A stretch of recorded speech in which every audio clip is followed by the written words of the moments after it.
Hi, I'm John, and today I'm going to talk about computing in general, and I'm going to just go over a couple of little things that I've been thinking about lately.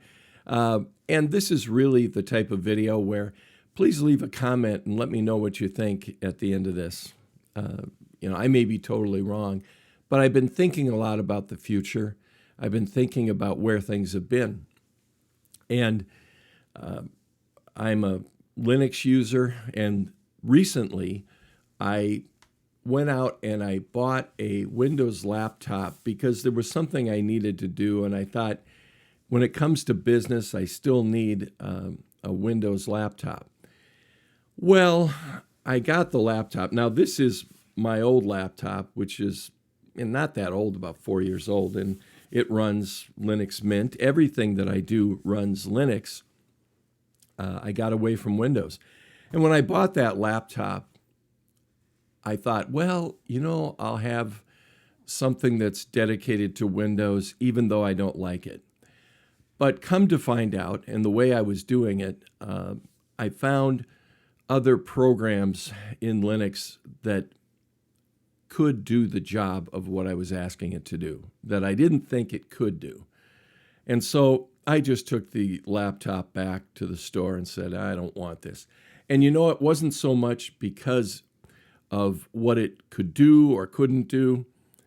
It was because when you got into it and you started to use Windows, which I hadn't really done in 3 years, three and a half years, whatever it's been, you really get a feeling of, I don't like this. I don't like how it goes through the updates. I don't like how it's just the way it makes you move around. You don't have the quick pop-up for the menu of all the items and things like that. It seemed to be much harder to use, less intuitive. And it was almost like I had never used Windows before in a way. It was kind of that thing. And so I just went, no, I'll figure out a way in Linux to make something happen, because I just couldn't deal with it. I just couldn't deal with it. So that's a little Linux update. And for all intents and purposes, I am, not using Windows at all. Again, I used it maybe for a week, and then I just couldn't stand it anymore. It's not intuitive, and it's got too much other mumbo jumbo. But anyway, it got me thinking of, we really don't know where PC computing is going. We don't really understand. I'm going to take us back a little bit to the year was 1979, and it was probably on the cusp of personal computing. Some of that had already happened with some of the really lower end stuff, like a Commodore 64 or something like that. But in 79, we still had ideas like this. And this is from the movie Alien, and many of you probably have seen it, where the captain of the ship goes in to talk to the computer. He doesn't do it right from where he is, although I think they could do that. But if he's got to get a secure message, he's got to go into this cocoon, and it's got all the different lights twinkling and things like that, and these small screens. And this is what people kind of thought. I remember there was something like this back at the State Fair in Minnesota back then, and even into probably the early 90s, until it became really ridiculous, where it was some kind of personality computer or something like that, and had all these just flashing light bulbs and things like that. And it didn't really mean anything. And this is what people thought. And Hollywood thought this. I'm not saying that people in computing thought this, and developers like Apple or Microsoft or anything like that. I mean, we were just on the cusp of computers really hitting the desktop and doing really well. And so this is what a lot of people thought, and this is certainly what Hollywood thought. at the time. So it's just this really powerful computer, and it's just a room full of chips and blinking lights and things like that. It, of course, didn't go that way at all. It was nothing of the sort. It went totally the other way. It went miniaturized. And, at the time we didn't think anything of it. And I've got to tell you that when I was dating back when I was 19, which is at the time when I saw this movie in the theater for the first time. It was kind of funny. I had this date. I don't even remember the girl's name, but she was great. And we went to this movie. I said, let's go to this movie Alien. Let's just see what this is all about. It's supposed to be really cool. And she said, sure. So we went. And I tell this story to my kids, but I'll tell it to you too. So we're in the theater seeing it for the first time. Understand that there's no internet, and there's nobody to tell you what's going to happen. And the newspapers really didn't tell you anything. So we go into the theater and we sit down and we start watching the movie. And I'm going, wow, this is some good special effects, that type of thing. Look at the ship and things like that. And anyway, the surprises started happening. And that facehugger thing gets on the astronaut, and we kind of go, wow, what is that? So everybody's kind of looking at it. And then the thing gets off his face, and he's eating, and then all of a sudden you have the chest burster scene. Now, back then, and in the theater, that was so shocking, I can't tell you. So you're watching this, and you're going, okay, well, oh no, something's going wrong with him. Oh no. No! And the whole theater just started to scream and wail for about 30 seconds of that. Mostly women screaming, but the men were too. And I'll tell you what, when that thing came out of his chest, I went, ah! I couldn't believe it myself. And the girl that I was dating at the time, I mean, we weren't really close or anything, but yeah, she grabbed me. And it was just really funny.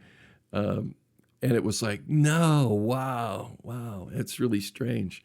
So it was a shock thing. And nothing like that, I don't think, had ever been really seen in a theater. And because nobody knew it was coming, the wailing and the screams of horror were just too much. So anyway, the movie goes on, and you get to a point where you get to this guy, and he's a famous actor. I forget his name right now, but you find out he's a robot, and his head goes off, and it's full of milky substance and things like that. And that's shocking too, but not as shocking as the chest burster scenes. Anyway, the whole thing, of course, I walked out of there and went, wow, that was great. And I think the girl I was with went, well, this is interesting. Probably the next couple of days, I think I went and saw it again. Anyway, but back then, computing was thought of this way. And my dad used to take me down to where he worked on the weekends once in a while when I was about 8 or 9 years old, and I would get on the computer there. And back then, he worked at MIS, which was Management Information Systems, which is what would be called today IT. And so he would set me up with blackjack on the computer. He'd put in the cards and things so it would read it into memory, and then I'd play blackjack on a teletype. Very early stuff. And so when you had this room full of computers, lots of air conditioning and everything, the natural thing you would think is it's going to end up like this. Computers are always going to be this way. So we had no idea. And fast forward to today, you're talking about more computing power in this than even what's portrayed on this screen, or what was in that room full of computers that my dad had to manage. So interesting. that we don't know what's going to happen. So here we are in 2024, end of 2024, almost 2025, and we are at a point where we seem to think that, okay, AI is going to go this way or that way, and computing is going to be this way, technology is going to be this way or that. And it's just not true. We really don't know. And you're talking about 1979, you're talking about 45 years ago, a long time. That's how old I am. But 45 years is a long time. And 45 years from now, I guarantee you we're not going to have any idea what this is all going to look like. We really don't know. And so when I think about using Linux and Windows and all that kind of stuff, this is pretty basic stuff. But the big picture is it's going somewhere. And it's going somewhere that we don't know. And that's the bottom line. We absolutely don't know. People think they know, but they don't. Because back then we were sure that this type of look or computer system, it was going to be this way, something that you had to access in a certain way, and you had a keyboard and a small little screen and things like that, and it was going to be done by certain people but not by others. And there was going to be nothing like this or like this. I mean, we don't know where this is all going. So that's my point. But anyway, should have been in the theater that day when you saw that thing burst out of that guy's chest. That was. I wish I had a phone back then. I would have gone to the other screening of it when nobody knew what was going to happen. I would have run my phone, and if we had had those back then, it would have been great to understand just the level of shock. And in some ways, the shock that we felt viscerally and for that thing coming out of the guy's chest, it's the same kind of shock that we get when we look at computing over the last 45 years. And some of us who have lived before computing on a personal level and afterwards, we've seen it all. And the younger generation doesn't really understand the difference. I mean, for a long time, there was nothing like that. And people just went through decades and decades and decades without anything really changing that radically. Well, it changed radically somewhere in the 70s, mid-70s probably. And then going forward, it totally changed the world in such a way that you can hardly recognize it. My dad passed away in 1998, and even he would probably marvel if he was around, had I had the ability to bring him back and say, look at what's going on. And he'd be shocked, even then. And that's not even that long ago. So where are we heading with all this? I don't know. I will say something else, too, though, as I'm just wandering about on this thought, where things are going. You know, years and years ago, I used to see pictures of the space shuttle. And I remember thinking, this was even many years ago, and I thought, is this really the technology? Is this really the forefront of technology as far as space travel goes?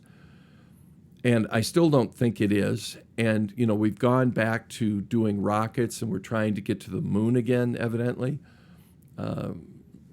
through these rockets that they're testing, which I thought they had done in the 60s. You know, if they were able to do it in the 60s, we should be able to do it today much easier. So anyway, I started to think about the shuttle and things like that, and I went, is this really our most advanced technology? It doesn't seem to be keeping pace with what I see in other forms of technology like computers. It just didn't make any sense. And I know they retrofitted things and stuff like that, but is it really where we're at today? I would say to you, and this is it's going to sound conspiratorial, and I don't mean it to, but I would say that probably our government and military, especially the military, is probably somewhere 40 years ahead, not necessarily in computing power, but they're probably 40 years ahead in travel that we don't know about when it comes to space travel. It could even be, with quantum computers and things like that. I think there's a lot of things they really want to try to keep under wraps, but you're not going to be able to do it. It's going to come out eventually, and probably it will be someday. And if I can think 45 years into the future, yeah, you probably will have a quantum computer on your desktop. Yeah. And you'll be able to do things, and they'll have to come up with new encryption and things like that. Otherwise, quantum computing could definitely unlock many things. And so this is what's going on. And right now it's all under wraps. Very hush-hush. And so I think, military and things like that's probably 40 years ahead of where we are right now. And we don't even know. Sometimes the things that people see flying around, this is part of future tech that we're not privy to. There's my conspiratorial stuff. I can't believe I said that. But I think, the way things have gone, it's almost like it's controlled. And when it comes to personal computing, it's doled out. And the really good stuff is somewhere behind the curtain. And it's probably 40 years ahead of us. It doesn't mean it doesn't belong to us, but it is a long way in the future before we get to see it. And of course, at my age, I'll never see it. But I'm going to make this bold prediction that 45 years from now, if there's somebody watching this and I'm long gone, quantum computing is probably on your desktop as we talk, as I converse with you from the past. So anyway, that's it. Just some thoughts today about computing, the future, the past, seeing Alien for the first time. Oh my goodness. And it was just a great date movie because she clung to me tight. So anyway, that's it. I hope you have a great day, and we'll talk to you again soon. Bye-bye.